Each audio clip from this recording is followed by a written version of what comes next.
Hey guys, it's Michael, and welcome to the channel. Hey, today we're going to talk about how many people should you have in a cruise cabin on a cruise ship. All right, I've been asked this question several times, and there are ways to save money, and there are ways to be smart about doing so. So let's look at it, okay? All right, guys, first up, let me explain that also.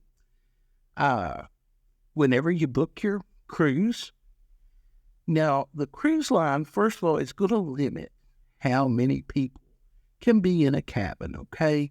So you can't have 20 people in a cabin, of course. It's not safe.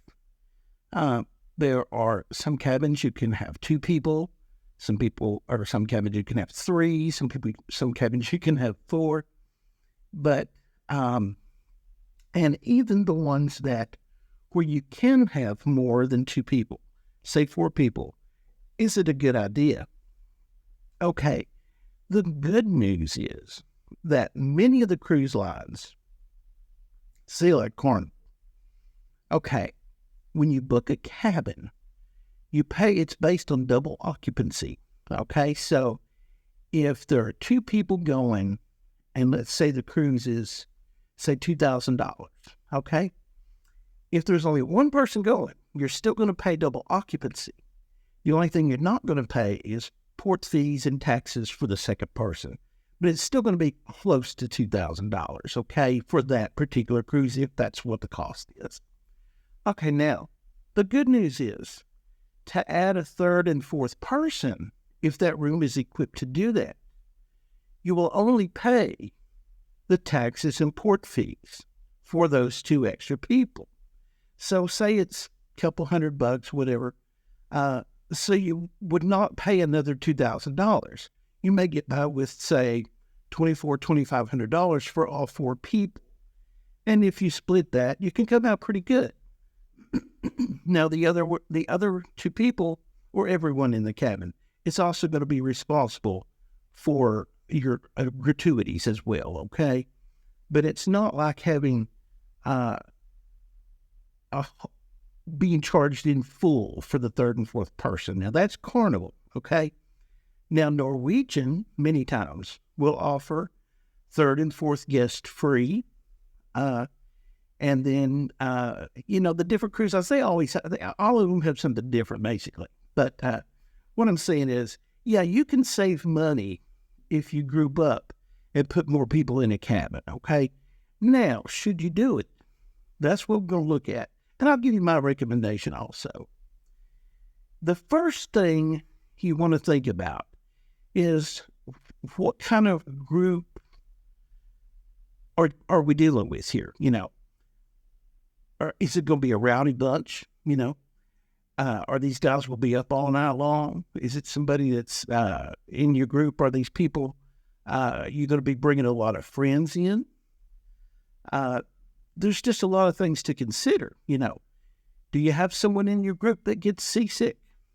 There's nothing worse to get seasick, and really you just want to be left alone, In looking at this, if you're in a group of people, everybody's really laid back and, easy to get along with, okay, there's still something else. I'm just going to say, guys, it's the bathroom, okay? You got 1 bathroom per cabin. Now, if this is an interior cabin, there's many different kinds of cabins. You've got an interior cabin, which is the smallest. You've got your balcony cabin. You've got the junior suite, a suite on up. Some of them even have almost townhouses, If that's the case, take the hotel with you. I'm not really. But bathroom, not just going to the bathroom. It's what I'm saying with this.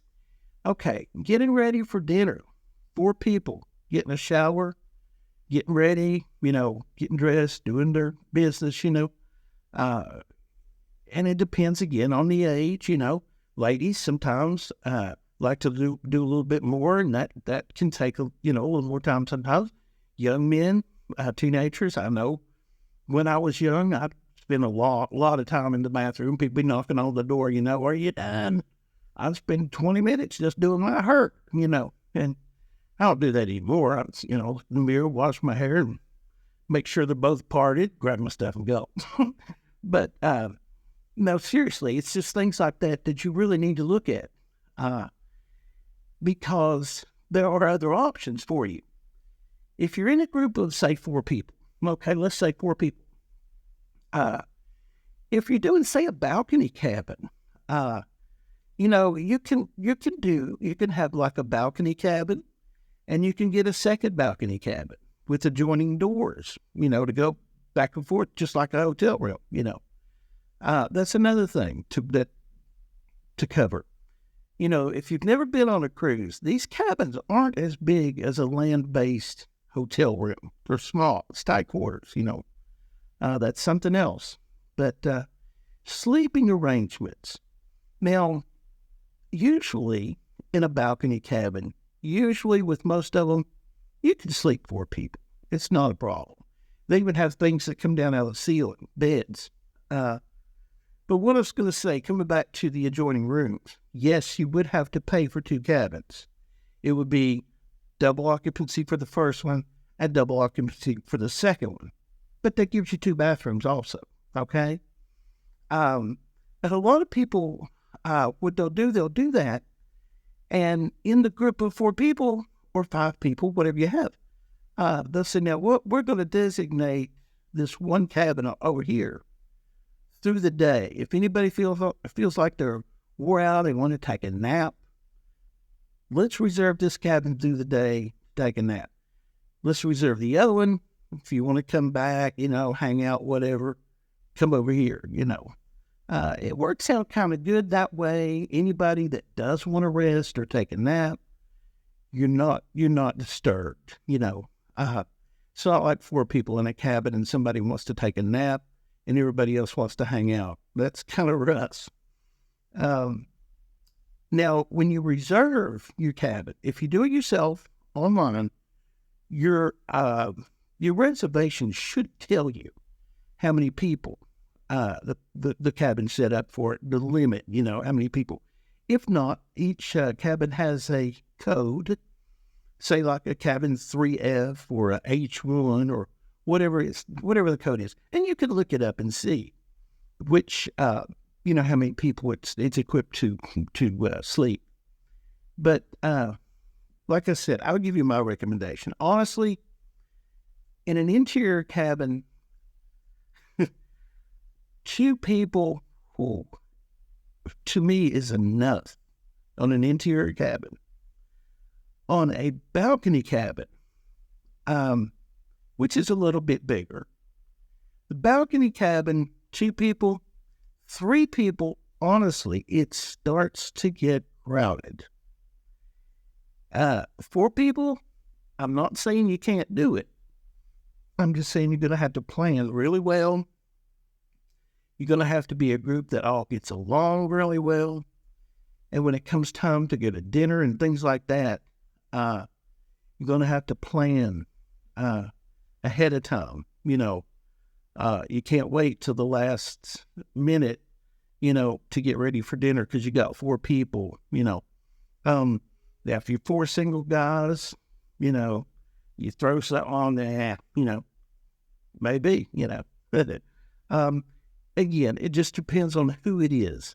But my recommendation, honestly, excuse me, I like 2 people per cabin because it's just easier, and you're not crowded. You're just not crowded, okay?